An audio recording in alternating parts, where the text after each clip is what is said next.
ग्रामविकास व पंचायत राज मंत्री जयकुमार गोरे यांनी आज संत ज्ञानेश्वर महाराज पालखी मार्गावरील पालखी तळ आणि पालखी विसाव्यांची पाहणी केली। पालखी तळांवर वारकऱ्यांसाठी पाणी, स्वच्छतागृहे, आरोग्य आदी सर्व सुविधा उपलब्ध करून द्याव्यात असे निर्देश यावेळी मंत्री गोरे यांनी दिलेत। मंत्री गोरे यांनी नीरा विसावा तळापासून सुरुवात करून वाल्हे, जेजुरी, सासोड या पालखी मुक्काम तळांची आणि पिंपरी खुर्द, दौंडच, शिव, साकोर्डे, यमाई, शिवरी, बोरावके मळा या पालखी विसावा तळांची पाहणी केली।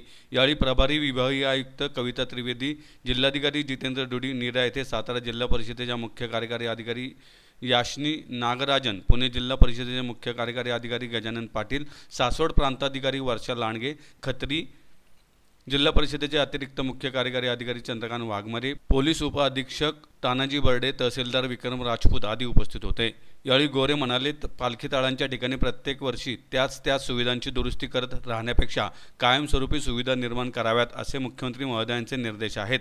त्यानुसार काम करण्याचे नियोजन असून प्रशासनाने प्रस्ताव द्यावेत।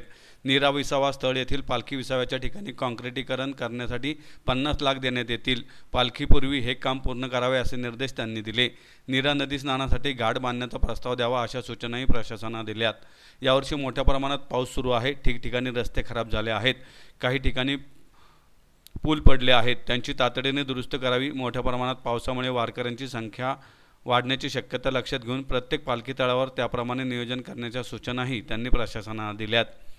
वाल्हे पालखी तळ येथून पालखीचे मार्गक्रमण गतीने आणि सुलभपणे व्हावे यासाठी पालखी तळ ते सुकलवाडी, जिरवस्ती ते गुळुंचे मार्गे नीरा हा पर्यायी रस्ता व्हावा अशी मागणी असून त्यानुसार जिल्हा परिषदेने प्रस्ताव करावा।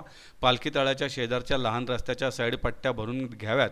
पालखी तळावरील सर्व पोलला CCTV बसवावेत अशा सूचना दिल्या। यावेळी सरपंच अतुल गायकवाड आदी उपस्थित होते।